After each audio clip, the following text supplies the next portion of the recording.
Bogdan, and he's a Romanian who's never done Romanian deadlifts before, which is very odd. However, important that we got him doing them because he's got hamstring issues. So with Bogdan's knee, it's an ACL recon, 5 years down the track, and he's still got a weak hamstring group, and that's affecting him when he jumps. And I'm going to show you the jumping in a minute, but I want to show you the testing of his hamstring so you can see how weak it is. So have a line in your front for me. Now, with people who have had hamstring grafts for their ACL, they are going to be genetically modified from the surgery, so they've got a permanent difference in their hamstring strength because of the tendon graft. So most people will get up to about 80–90% of their strength. We're going to have a look at Bogdan's, and he's going to tell us what he thinks his is. This is his right, this is his good leg. So what I do is I test them in 90 degrees. They're going to do knee flexion using the hamstring, try and resist me, and I'm going to pull as hard as I can. Go. So I'm going to try that. Good, relax. So he's pretty good. Okay, 5 out of 5. Hold it there, we test outer range. Go. And I can hardly push him down. Okay, so one arm.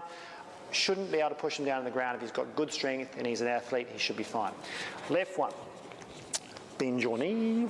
Okay, so pull up, go. Okay, so he can hold mid-range. Remember, mid-range, the hamstring is shorter, it's going to be stronger.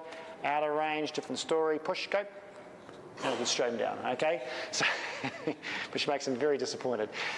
Out of 100? 60. Okay, so that one's 100, this one's 60. So he's reporting about 60% loss. Now, that's going to affect him with every jumping thing he's going to do because you need your hamstring when you jump. And I'm going to show you what happens. So jump up here for me.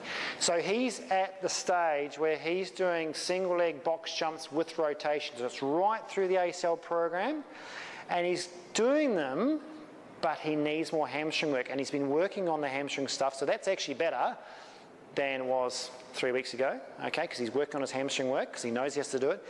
But I want to show you what happens to his hamstring. So when he jumps on your good leg, so your right leg, he's going to do a box jump, rotation, and then off. So I'll show you what that means. This is the good leg, watch this.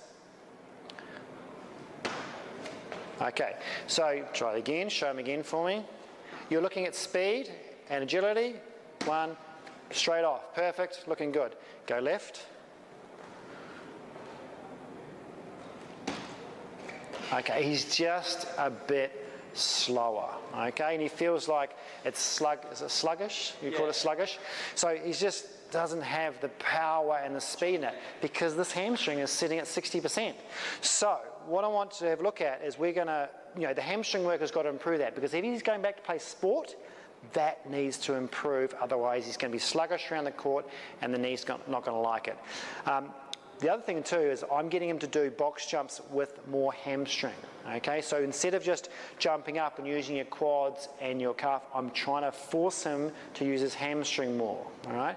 And I'll show you the strength difference again.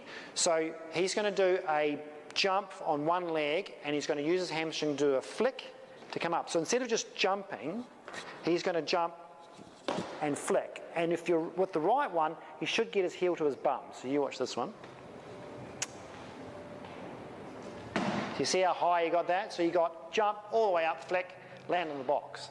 Left one, ACL. Okay, now you can see that. Just do it again for the viewers. Can you see that's like, again, half, 60% of range, because he just doesn't have the strength to get it up there. Plus, a bit of stiffness in the knee doesn't help either, okay? So the hamstring is trying to work on a bit of a stiff joint. It's going to be a bit of resistance and a bit sluggish. So some of that's knee stiffness. Some of it, hamstring weakness, a lot of it, and some of it is neural, okay? So the more he practices and gets it going, that'll fix that pattern movement.